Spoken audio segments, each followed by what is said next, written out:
Can you see recording if it is going on? Yeah, I think it's going on. Can you confirm if you can see my slide? Yes, Yes, Bhaiya. you can see your slide. Your voice is very low though. Voice is very low. How is it now? Yeah, better, brother. Better, right? Okay. Yeah.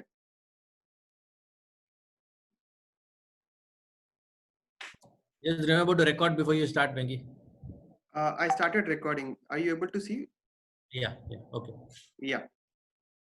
Okay. Let's just have a quick word of prayer.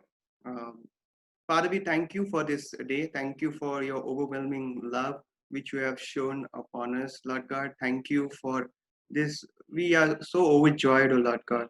Lord God, if it would not be you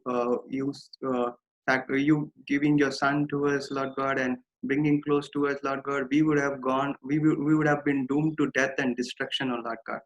We praise you, Lord God. This day, as we learn from your word, your Holy Spirit will untie what it is stored for us this day, Lord God. And help so that, Lord God, we will respond to your voice, Lord God. We will not be cold, Lord God, but rather we will respond and we will, Lord God, apply it in our lives. We will be keen to know what the ways which you want us to change in our life, oh Lord God. Help us, Lord God. In Jesus' mighty name, I pray and ask. Amen. So today we cover from where Tanga left last time. We cover 1 Samuel chapter 14, verse 24 to 52, and chapter 15 also. Okay. Though it seems to be long, I will try to complete in time. Yeah. So let's see. So most the lessons which we will try to bring it out from here from this chapter is from about legalism and rebellion. I believe Bible doesn't give only good stories, but Bible also mentions about the stories where people have failed. It's not that to point out that they are bad, but it's that we as a children of God, we need to heed to the instructions where the people have failed in the Bible and to apply it in our lives. So today we will see the failures of Saul from this in these two chapters, and we will see that how we can apply it in our life and how we can avoid what has happened to Saul. Okay, yeah. So I directly move on. Here we see from 24 verse 24, it says that in this verse, right, we see that here Saul is uh, having a full he says out the foolish oath. Here we see that this here it says that in the verse, and the men of Israel were distressed that day, for the Saul had placed the people under oath, saying, curse is the man who eats any food until evening, before I have taken vengeance on my enemies. So none of the people tasted food. So the background is that in the 14 from 1 to 23, we have seen, as the Tanga shared, that and Jonathan, like he goes down the steep, he climbs up, and then he prays and asks for a sign. God approves the sign, and he goes ahead and marches ahead valiantly in the battle. And then he is battling against a Philistine, and the Philistines are running from the Israelites. That which is a good sign. Now this is where the place where the Israelites are. Now it is an opportunity of Saul to lead the show now, because he's being the king, and they need to go after Philistine and destroy as much as possible. Okay. During this time, he makes a foolish oath. The oath, he says that no person should eat any food, okay, till the evening. And so the why we call this as a foolish oath is because we know that the soldiers in the army, they need a strength to fight the battle, and if this oath will in fact make them weak, and to a certain they are in the battle they would not have strength, and they would not be able to accomplish what was purposed in fact in this through this battle. So we see that that's the reason we call this as a foolish oath. And we also see that Saul is not the spiritual leader of Israel. It's something a nation has to go on a fast or do something. It's the responsibility of Samuel. Whereas we see that here Saul calls out for a fast on a nation. If and he considered this as his battle. If he has considered this as his battle, he should have gone for fast, and he should have asked if anyone of you want to volunteer for fast, they can come, they can volunteer. But that doesn't happen. He forces on them, and indeed that is like a distress upon everyone in that way. And he also says that it is a curse. He says that whoever breaks the fast, it will be cursed. They will be cursed. So it's like so difficult for people to it's like has become a burden upon them. And throughout the battle, not people are not thinking about the accomplishment of what God purposes through this battle, but they are thinking about since they would be hungry, they would be thinking about their hunger, and they will be all weak. So everything the focus shifted from God's purpose to thinking about that how we can, how we need to obey to this Saul's oath which he has kept. So that's why these were all the consequences which we see in 24. We also see in 25 to 30. We see that that uh, we see that Jonathan was in the battle, and he was not knowing about this oath. And we see that there was honey on the ground, and he takes his staff and he eats that. But as soon as he eats that, we see here his countenance brighten, his face got brightened. And then some other soldier there, he says that your father has made a oath. He says that I am not aware of it, Jonathan says. But Jonathan also says that he has brought trouble on the land.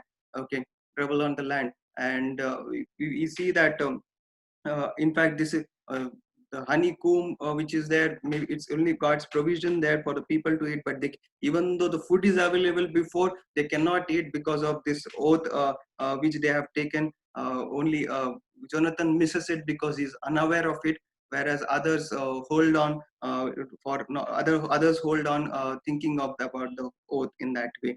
Okay, so this is what happens from 25 to 30. We also see that from 31 to 35, we see that uh, the soldiers of Israel sin. We see that this is the now what happens is that here it says in then they told to Saul saying, look, the people are sinning against the Lord by eating with the blood. Okay, so he said, you have dealt treacherously. Roll a large stone to me this day. And Saul said, yeah. So what happens here in this point of time is like people are so hungry, people are so weak, people are unable to move, and the Philistines are fleeing almost I think 10 to 20 miles they are running. And after them and it's like a high valleys and steep the valleys and mountains. It's a mountainous region, as uh, Tanga showed it in the map. It is difficult to go around, go in such places and have this battle. They are so weak and so tired, and they wanted to eat food in order to continue. And so what happens here is that in order to obey Saul, they wanted to obey Saul, but they cannot keep it that. But also it led further to sinning by eating the animal with blood. We see that this is an abomination in the Deuteronomy chapter 12 verse 23 to 25 says that God has specifically commanded Israel that they should always properly drain the blood from an animal before they butcher it. Okay, before they kill it. So it's like we see that Saul has brought so much uh, uh, uh, load upon the people, the least load, and it led to sin. Indeed, it led to sin, and it led to disobey God's commandments in that way. Okay. So yeah. So then what happens? The post that, then he says that, okay, you don't do that. You roll up a stone. You bring all that here. Every man can bring his ox and man sheep and slaughter them here, and then the people slaughter it here. And yeah, this is the one. I think this is the only place where Saul has built an altar to the Lord, and this is the first altar he built to the Lord. Okay, yeah. Then so again he says that the Saul makes another foolish oath. Okay, yeah. So we see that he is been asked to. He is like we see that in this place Saul is asking counsel to the Lord whether they can go for battle again or not, because the meal is done, the sacrifices and done, the meal is done, and now he is again he wants to go and march out for the battle again. He want to resume the battle again because people are fine now, and people also agreed for that. But before going he wanted to take counsel from the Lord in that way. So the priest used to keep the priest used to ask question to the Lord whether they can go or not. They priest is to inquire from the Lord in that way. Okay. So there are like how they inquire is that there are two stones, Urim and Tumim. Okay, it's called as light and perfections. So it generally there is some indication from this, like it gives answer from either yes or no. And but during for in this set of verses, they didn't get any answer. So Saul understood there is some sin in the midst of us. That's why God is not answering in that way. And so then again he makes another foolish oath, saying that, "For as the Lord lives, who saves Israel, though it may, though it be in Jonathan my son, he shall surely die." Okay. So he again makes out that even if it is his son, my his own son has sinned, then he will surely die. So it's like he was so confident that he has not sinned.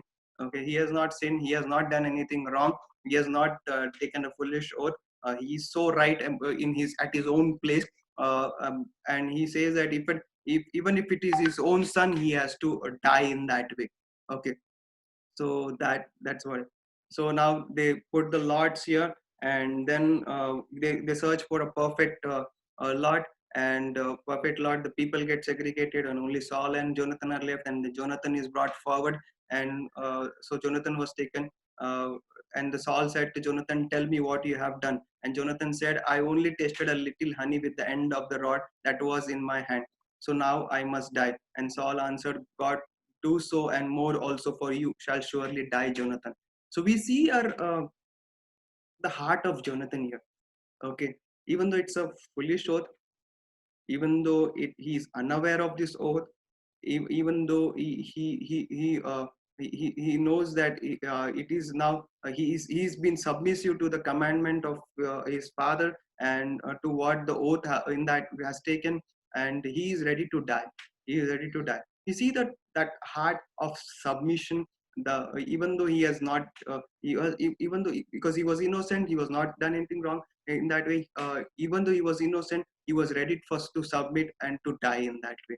You see that's the heart. And I feel because of this heart, right, further down if we see in the chapters, right, David and Jonathan were knitted in the hearts together, and they were like very good friends. I feel because the David also is called after the man after um, God's own heart, and we see that that's the knitting together, and the oneness was there in their friendship with Jonathan. And that's what we see here, that Jonathan was ready to die in that way, ready to die even though he was innocent.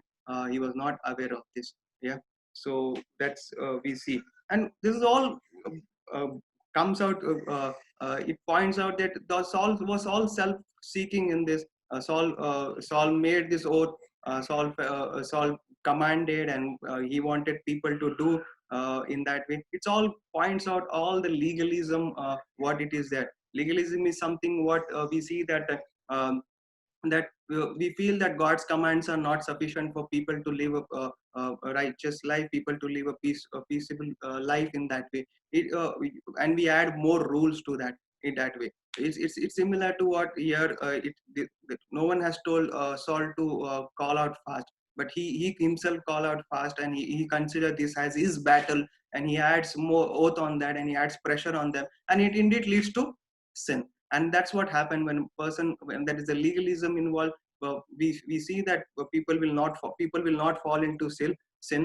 People will be perfect, people will be doing things rightly, but we see that that as people here in the sinned and ate the meat with the blood, the similar thing they disobeyed the commandment of the Lord. Similarly, what happened when there is a legalism happening, when we add more rules, people go on sinning, and that people continue to fall into the sin. And this is what this is all it says, it's all for the Saul's self-seeking, all for it doesn't had any God had no hand in this. He took the oath, and he wanted people to follow that. Yeah.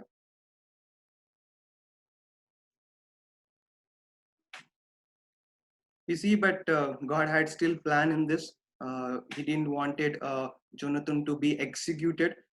We see in verse 45 to 46, we see that the people said to Saul, "Shall Jonathan die, who has accomplished the great deliverance in Israel? Certainly, Lord, not. As the Lord lives, not one hair of his head shall fall to the ground, for he has worked with God this day." So the people rescued Jonathan, and he did not die. Then Saul returned from pursuing the Philistine, and the Philistine went to their own place. So we see that here people are for Jonathan. People know what is right now. Till now, people were silent. People were doing what Saul was saying to do. But till when it came to Jonathan, case, they spoke for Jonathan, and they said that no, Jonathan will not die. Jonathan has work hard. When no one went ahead of the battle, Jonathan went, and he made Philistines flee. And whatever state we are right now is all because of Jonathan,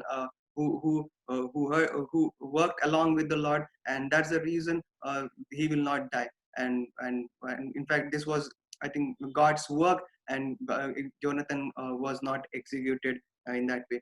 I feel that there are the multiple reasons, because he was innocent first of all, and he worked for the Lord, and we see that this all reasons had indeed saved him in that, and for there was God's approval over this in that way, even though he missed it.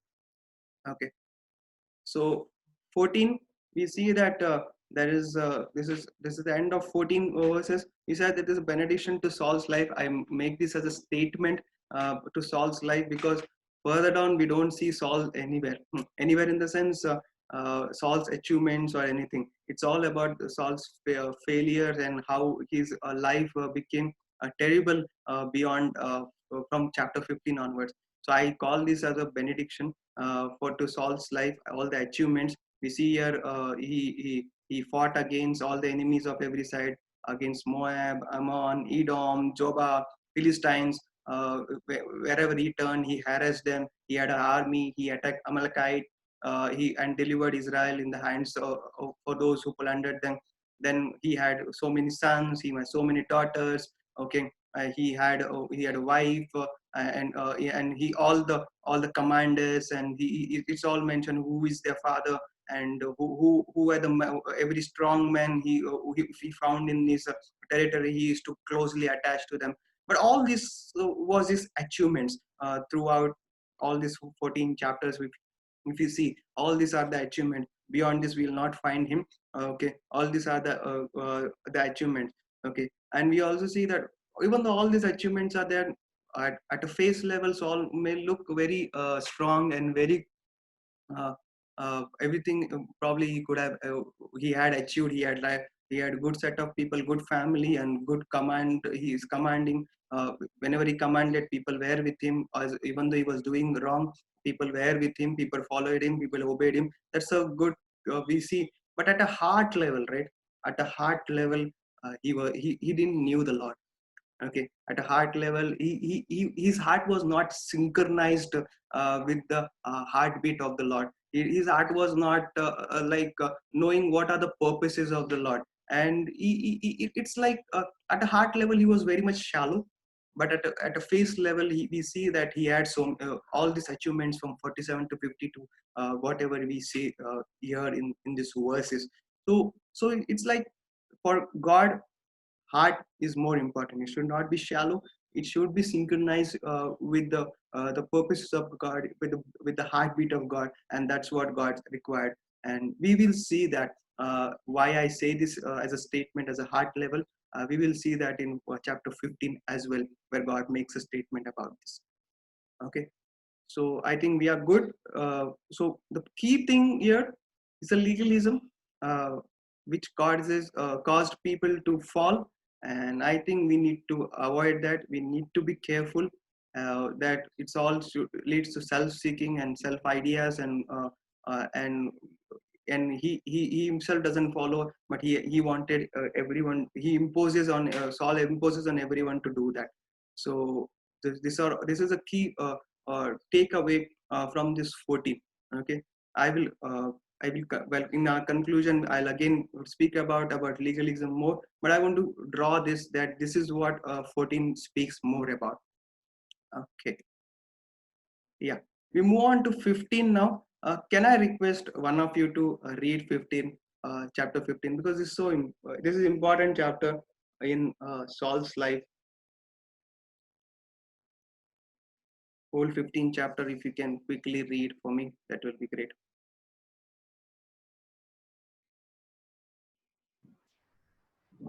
And Samuel said to Saul, "The Lord sent me to anoint you king over his people, Israel. Now therefore listen to the words of the Lord. Thus says the Lord of hosts, I have noted what Amalek did to Israel in opposing them on the way when they came up out of Egypt. Now go and strike Amalek and devote to destruction all that they have. Do not spare them, but kill both man and woman, child and infant, ox and sheep, camel and donkey." So Saul summoned the people and numbered them in Telaim, 200,000 men on foot and 10,000 men of Judah. And Saul came to the city of Amalek and lay in wait in the valley. Then Saul said to the Kenites, go down from among the Amalekites, lest I destroy you with them. For you showed kindness to all the people of Israel when they came up out of the Egypt. So the Kenites departed from among the Amalekites, and Saul defeated the Amalekites from Havilah as far as Shur, which is east of Egypt. And he took Agag, the king of Amalekites, alive and devoted to destruction all the people with the edge of the sword. But Saul and people spared Agag and the best of the sheep and of the oxen and of the fattened cows and the lambs and all that was good, and would not utterly destroy them. All that was despised and worthless they devoted to destruction. The word of the Lord to Samuel. I regret that I have made Saul king, for he has turned back from following me and has not performed my commandments. And Samuel was angry, and he cried to the Lord all night. And Samuel rose early to meet Saul in the morning. And it was told Samuel, Saul came to Carmel, and behold, he set up a monument for himself and turned and passed on and went down to Gilgal. And Samuel came to Saul, and Saul said to him, Blessed be you to the Lord. I have performed the commandment of the Lord. And Samuel said, What then is this bleating of the sheep in my ears, and the lowing of oxen that I hear? Saul said, They have brought them from the Amalekites, for the people spared the best of the sheep and of the oxen to sacrifice to the Lord your God. The rest we have devoted to destruction. Then Samuel said to Saul, Stop, I will tell you what the Lord said to me this night. And he said to him, Speak. And Samuel said, Though you are little in your own eyes, and are you not the head of the tribes of Israel, the Lord anoints you king over Israel. And the Lord sent you on a mission and said, Go devote to destruction the sinners and the Amalekites and fight against them until they are consumed. Why then did you not obey the voice of the Lord? Why did you pounce on the spoil and do what was evil in the sight of the Lord? And Saul said to Samuel, I have obeyed the voice of the Lord. I have gone on the mission on which the Lord sent me. brought Agag, the king of Amalekite, and I have devoted Amalekites to destruction. But the people took of the spoil, sheep and oxen, the best of the things devoted to destruction, to sacrifice to the Lord your God in Gilgal. And Samuel said, has the Lord as great delight in burnt offerings and sacrifices as in the obeying voice of the Lord?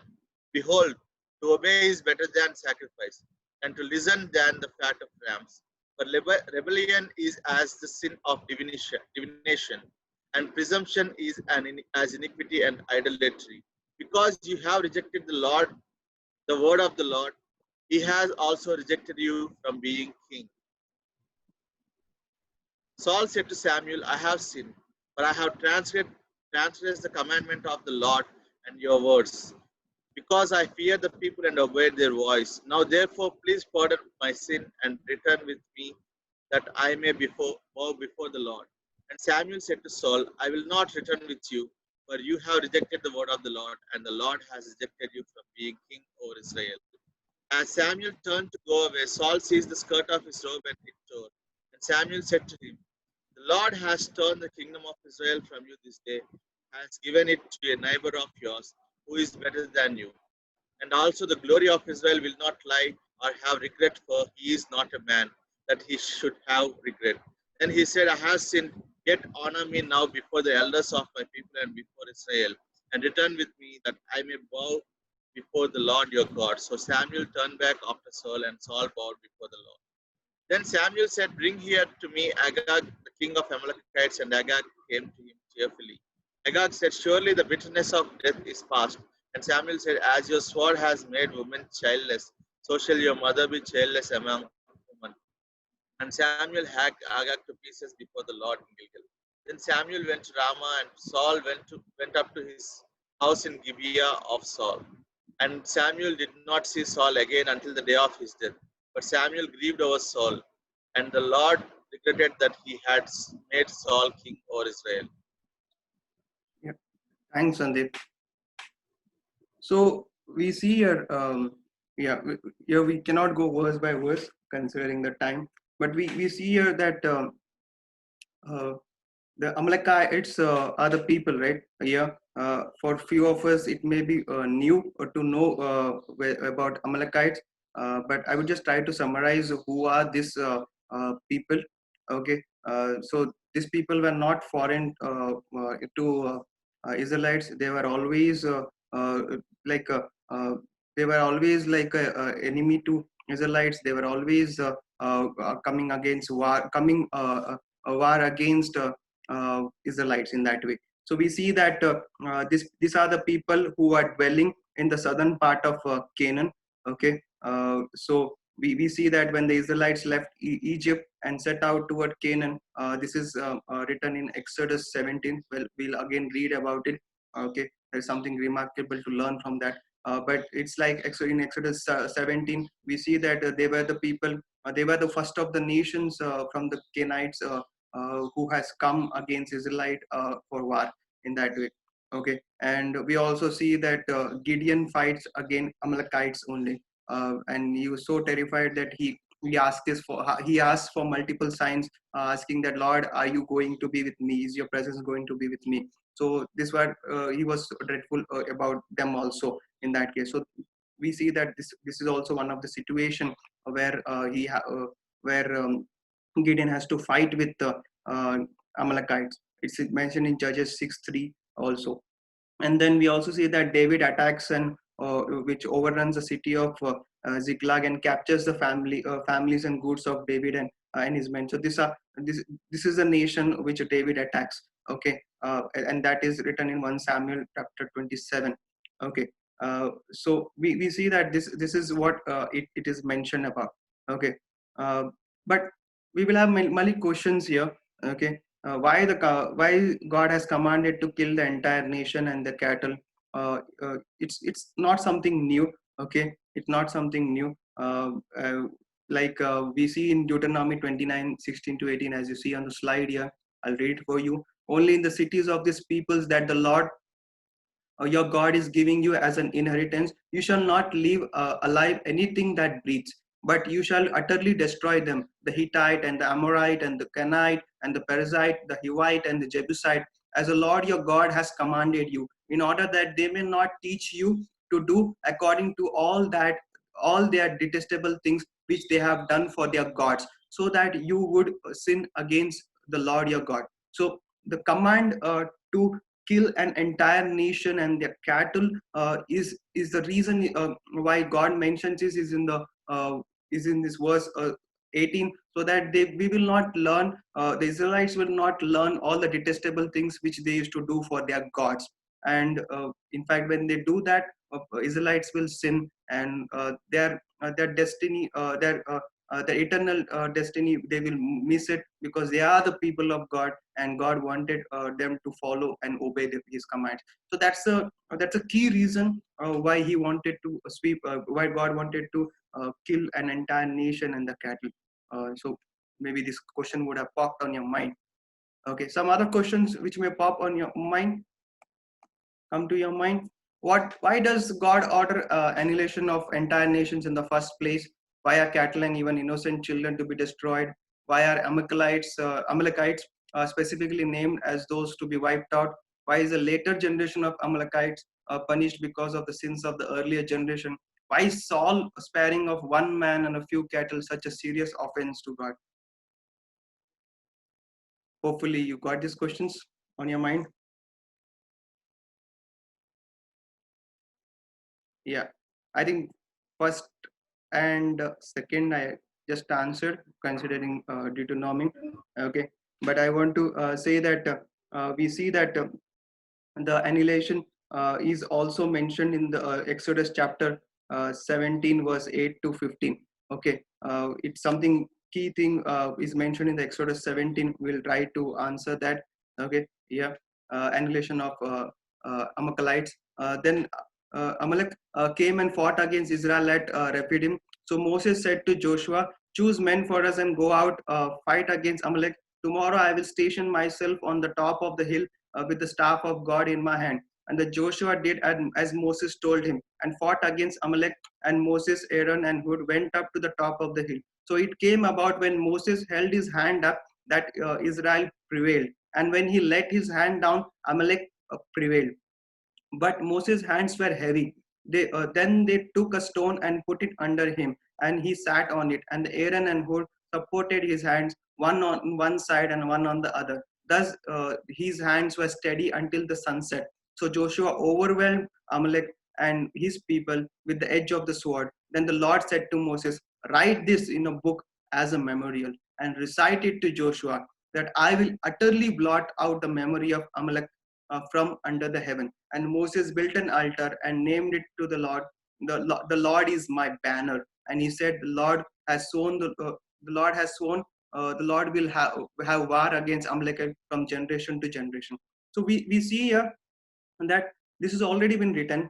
We see that this war, we everyone knows, as we know that this war was very key during the Joshua time, and as Moses was praying, and Aaron and Hur were supporting Moses, and we see that they were fighting against Amalekites, and that's why, and also it is written in a book of memorial that they will be blotted out from the memory of God will blot out everyone from in the Amalekites, whoever are Amalekites under heaven. So this was the commandment written in the book of memory, and that's the reason this annihilation of Amalekites is happening.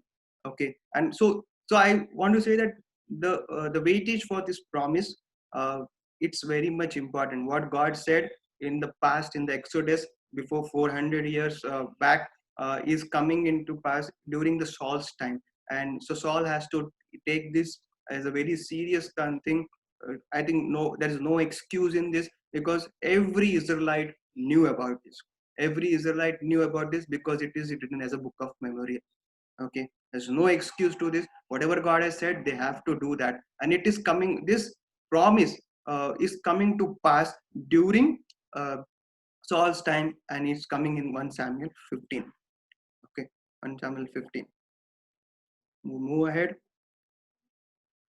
Okay, we also see that then we also would like to ask the question: why should the generation um, why should this generation be destroyed when an earlier generation which dealt cruelty with Israel? I believe that earlier generation who was fighting, like with Moses and Joshua and all that people, Israelites, they were fighting. They were evil in nature. They were fighting. But we may ask question: why the next generation is having effect?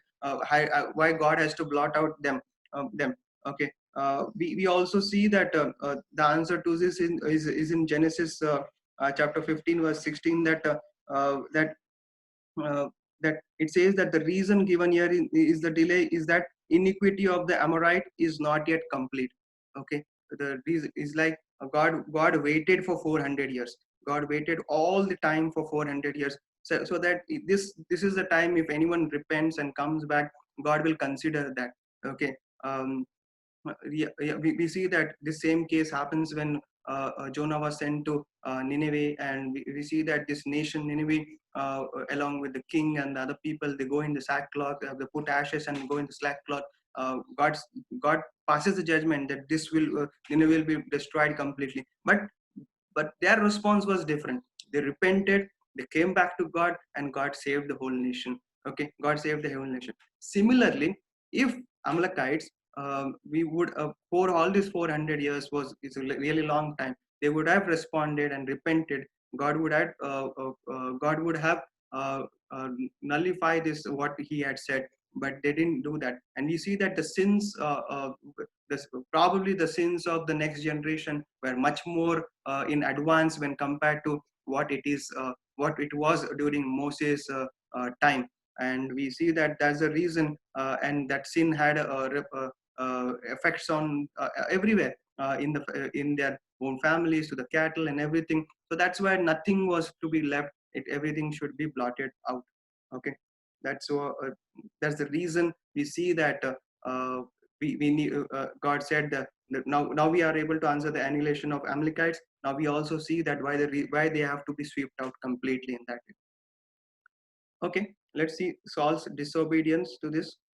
Okay, you see that to this command, now I said this command is known to every Israelite who is in the battle. Every Israelite knows about this. Okay, but we see that Saul's disobedience is committed by it's a partial obedience. Okay, it's a partial obedience. We see that like when we call out Adam and Eve, they have completely disobeyed.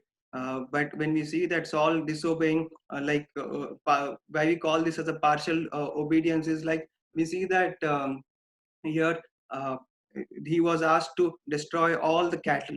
Okay, but they keep the best of the cattle with them. He was asked to destroy everyone. He kills women and children, which he doesn't feel bad about, but he leaves the king to for himself.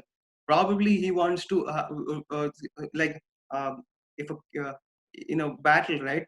If a king is bought, and king is at your table, you can proclaim that you have won something, you have achieved something, and that's what the victory I have. And I feel that uh, this battle turned into the self-seeking in that way for the Saul, saying that the King Agag is at my table. King Agag is asking mercy at my table, and it's my, and it's not all the pride settling in, and it's all the self-serving in that way.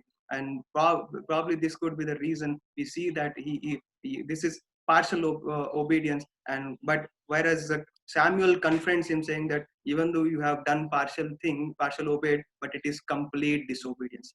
Church, we need to heed to this instruction. If you obey some part of it and some part leave it, it's a partial obedience, but in God's eyes, it's complete disobedience. Okay, let's see that how was Saul's disobedience in the next thing. It is in religious in nature. Okay, I think the religious cook-up is done here. We see that he wanted to keep the best of the cattle for himself. And so Samuel asked, why you want to do this? So that he can keep this cattle. He can keep this. He can offer as a sacrifice to the God, but to the Lord on the altar. But if we see that whatever God has said to him, if we would have killed the best of the cattle also, that would be a real sacrifice for the Lord. It is not that keeping the best to him. Probably people here didn't wanted to offer their own sacrifices and for the offering meal. They wanted to take it from whatever the plunder they got from the battle, and that's what they wanted to uh, offer. But it looks to be more religious. Saul is more religious, but it's not exactly. It is also, there is a hidden thing is that they wanted to keep the best things for themselves, and but the religious coating is always there over this, and Saul is trying to quote religious, keep a religious layer over this. But Samuel knows this is not right, and Samuel confronts this also to Saul in that way. That's why he said keep quiet in the verses. And we also see that Saul's disobedience is cooperative. Cooperative. Why I say that it's like he not only he is doing. They might we may see that all the army men in the battle, they would have seen that the King Agag is not killed, and Saul has kept Agag for himself, and so this caused leniency among that, and for everyone to keep the best of the cattle also to them. We see that people also continued. People also followed Saul and did sin in the eyes of the Lord, and commanded whatever commands were given, not done completely. And we also see that this is like when Samuel confronts about this as well, Saul points finger at the people, that people have kept to offer sacrifice, but it's not like that in that way. Okay, so then it's a verse 20. It says that Saul said to Samuel, I did obey the voice of the Lord and went to the mission on which Lord sent me, and have brought back Agag the king of Amalek, and have utterly destroyed the Amalekites. Okay, so this is what he says that, and but all these excuses he make that. Then Saul again said to Samuel, I have sinned. After confronting everything, right? After Samuel confronts all the things, at last in 24th verse he says that Saul says to Samuel, I have sinned. I have indeed transgressed the command of the Lord and your words, because I feared the people and listened to the voice. So what was the reason? Because he feared the people and he listened to the voice, listened to their voice. So we see that here the real Saul intention has been brought out after being multiple discussions with Samuel, having multiple discussions with Saul. We see that the real intention why he did this is because he wanted to please people, and it's the same thing applies when we try to please people, when we try to when we try to follow and when we try to do something to please anyone in that way. There is a fall there, and we see that that same happen in as per for Saul. For Saul, this battle should have been very much important to complete it as God said, but he led to please people, and he sinned in this way. Okay, and he disobeyed God in this way. And then Saul's disobedience is not taken seriously enough by Saul. It's why I say that is like, okay, after this also Samuel is having conversation, and now when Samuel when he's leaving from Saul, we see that it is mentioned further in this verses that, and Samuel turned around to go away. I'm reading from 27. Saul seized the edge of his robe and it tore. So Samuel said to him, Lord has torn the kingdom of Israel from you today and has given it to the neighbors of yours, who is better than you. And also the strength of Israel will not lie or not relent, for he is not a man that he should relent. Then he said, I have sinned, yet honor me now, please, before the elders of my people and before Israel, and return with me, that I may worship the Lord your God. See his statement in 30th verse. It's like the weight of sin, he is not able to grasp. He is not taking that seriously. What is concerning to him in verse 30 is that, yes, I have sinned, that's okay, but please stay with me, honor me. Okay, honor me before the elders of my people and before Israel, and return with me, that I may worship the Lord your God. So don't want to lose the honor before the elders. He wants to have the good image before others, and that's the reason he holds back Samuel. But he didn't understand the depth of the sin which he has done by disobeying God in that way. Okay, Saul's sin is hypocritical. Why I say this is like we see that in 14th chapter he made an oath. He wanted everyone to follow. He was about to kill Jonathan also. So it's like when Saul says anything, everything should get executed. Okay, as he says. But when God says everything, Saul will not follow that. Okay, Saul will not obey that. So we see there is a remarkable difference here. In the Saul's heart was not there. Okay, Saul's heart was not there to obey in that way. Whatever he says, it should happen. Whatever he speaks, it should it be done. And whatever whatever he has the authority, he will utilize it for the full extent. But he will not be submissive to God's authority, and he will do things on his own. And when it comes to God's matter, he will not do it as it is, and it doesn't apply for him. Okay, so it is hypocrisy. It is hypocrisy in that way. And we also see that Saul's disobedience is a repetition of the same kind of disobedience earlier in 1 Samuel. Why do I say this? Is like if you see that from 1 Samuel chapter 13 to 14, I read in 13 in this verses he offers sacrifices, okay, without waiting for Samuel to come. Okay, there itself the Lord has sought. There itself Samuel says that, but your kingdom shall not endure. The Lord has sought out himself for himself a man after his own heart, and the Lord has appointed him as a ruler over his people, because you have not kept what Lord commanded you. Okay, it says that this is the point of time he offers sacrifices without waiting for Samuel. So Lord says that your kingdom will be given to someone else who is man after my own heart, and Lord has already appointed him. Okay, but between 13 to 15 also we'll read 22 to 23 verses. As the Lord has much delight in burnt offerings and sacrifices, as is obeying the voice of the Lord, behold, to obey is better than sacrifice, and to heed than the fat of rams. For rebellion is the sin of divination, and insubordination is as iniquity and idolatry. Because you have rejected the word of the Lord, he has also rejected you from being king. So we see here that there is a time gap between 13 and 15. 13, probably God had said that I've sought someone, but there was still some time for Saul to go back and repent about his sins, and if we would have really considered the weight of his sin. But Bible doesn't record anything about it, and it comes to 15, and we see that the sin is aggravated. There's a legalism. There is like a disobedience to the word, and we see that all this is happening. All these sins are taking birth in this chapter 15.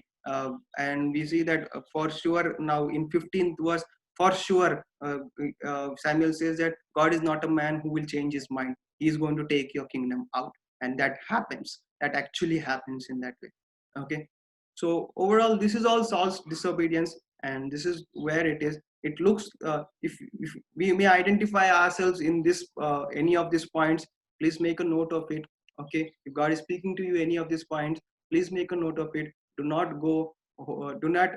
turn off your laptop just for the sake of attending service today. But if God has spoken to you something, that if we are fitting in any of these points, please heed to the instruction what Lord is speaking to.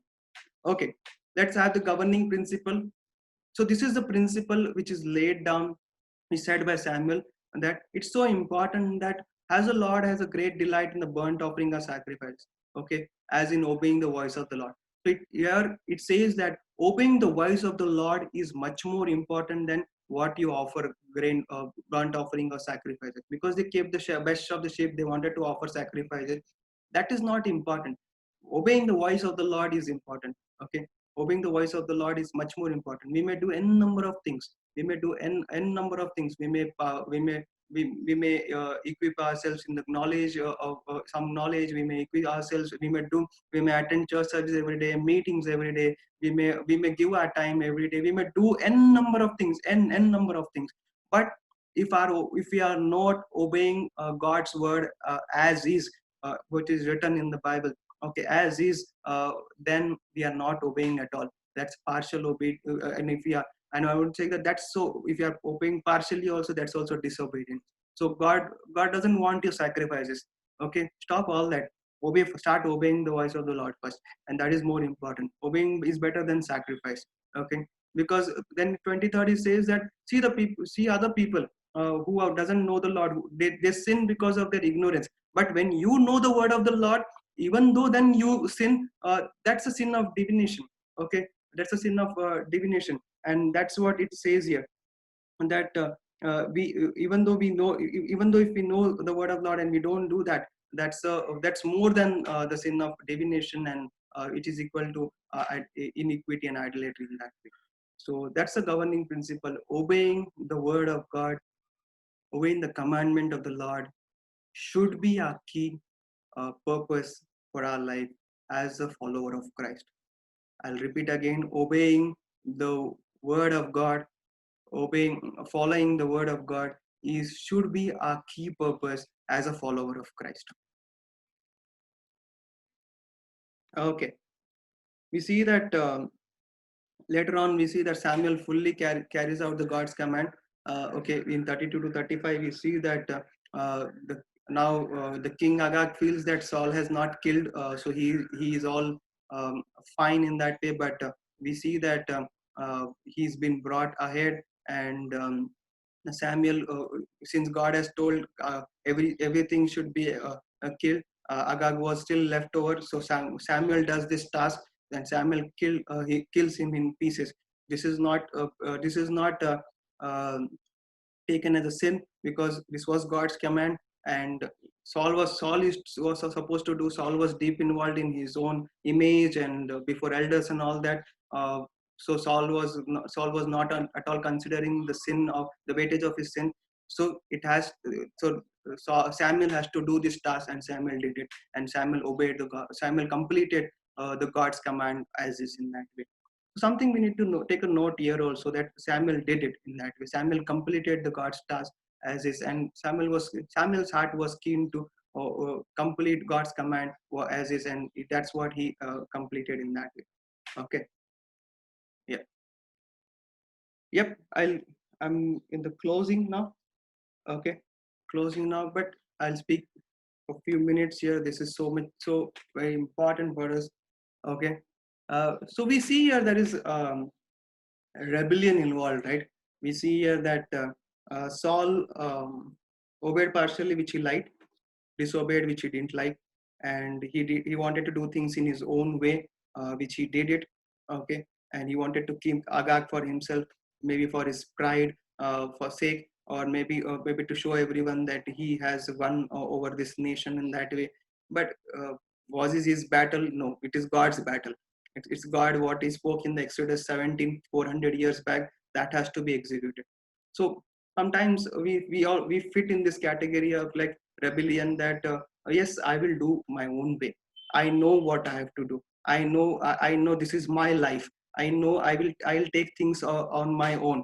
Okay, I don't want you to say me anything to this. I am good. I am good. I know well. So when this if you have used such statements in your life, right, and if you are still existing in this with these statements around, and if you don't heed to anyone's counsel, if you don't heed to anyone's instruction, and if you go by yourself what you want to do, I dare to say that the end will be end is like this. Okay, because Bible points out all these failures of the people, the leaders here, pointing out to tell us that don't go this way, don't choose this path, because there is a distraction there. Okay, these people were shallow in their heart.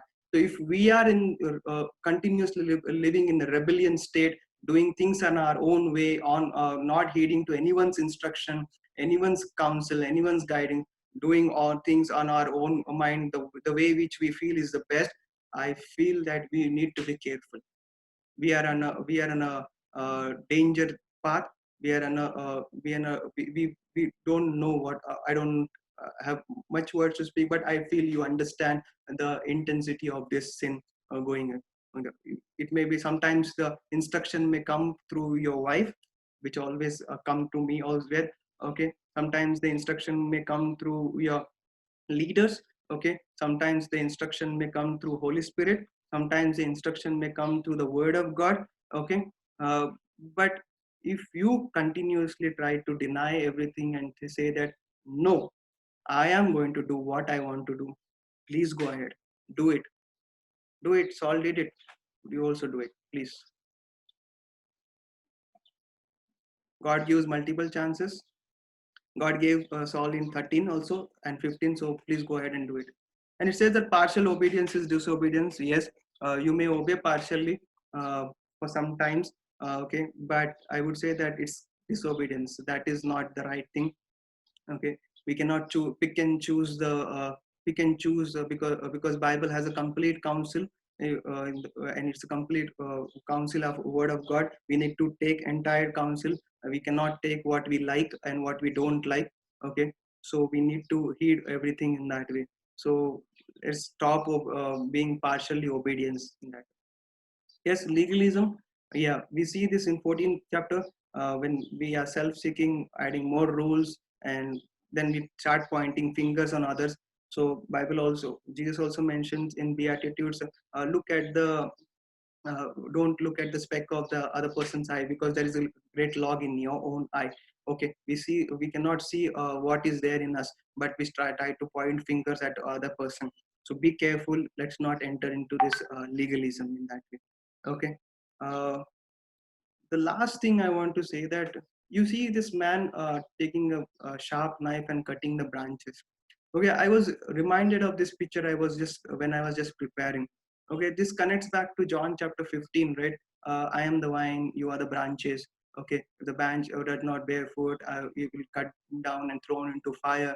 Okay, and then that's what it means that today, today if you identify yourself as this one of the branch, and today if you feel that you are not been fruitful, okay, because you are the best judge for yourself. If you are not been fruitful because of this all these reasons, disobedience, rebellion, legalism, and if you identified yourself as the reasons which I mentioned for the Saul's disobedience, if you identify in any of this path, and this could be all the hindrance where you are not fruitful. And if you allow God to prune today, for sure, I feel that He will prune you today and He will make you fruitful. But if you don't allow, there is a danger. There's a danger. Church, please heed to the instruction. I see that there is a lot of rebellion in our midst. We continue to do things in our own way. We continue to do, we want everything to be achieved in our own way for self seeking, for our self pleasure. And if it doesn't happen in our own way, we get irritated, frustrated. We get, we will do whatever we want. And this is rebellion in our heart. Okay, it's equal to we may say that we don't smoke, drink, or we are not like that homosexuals or all that in that way. What is the sin going around in that way? But I would say that Bible really neglect you, saying that if you don't obey, if you know the word and don't obey the word, you are doing the sin of divination.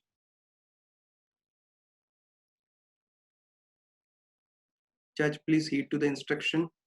uh, and I would say that let's allow God to prune today. If you have identified yourself, allow God to prune you so that He can you will bear much fruit in that way, for His kingdom's sake, in that way, so that your fruit will be beneficial for all in that way. Yeah. So let's ask God. Okay, and I feel that Samuel was so jealous about God, to obey God, to fulfill the God's command. He brought Agag forward and he killed him in pieces. He said, killed it in pieces. So today, if there is a Agag in your heart, right? There is a Agag in your heart, staying in your heart. Okay, let's bring the Agag out and kill it into pieces first. Let's ask the Holy Spirit to do this work.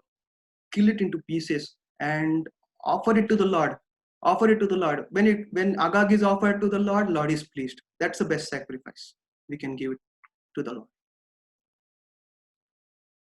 Yeah.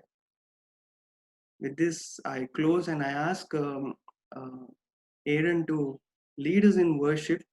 And as we worship, let's kill Agag in our heart, from our heart, and from our life.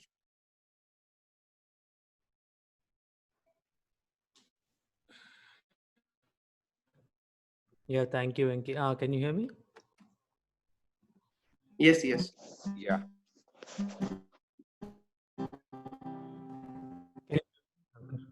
As Venki was saying,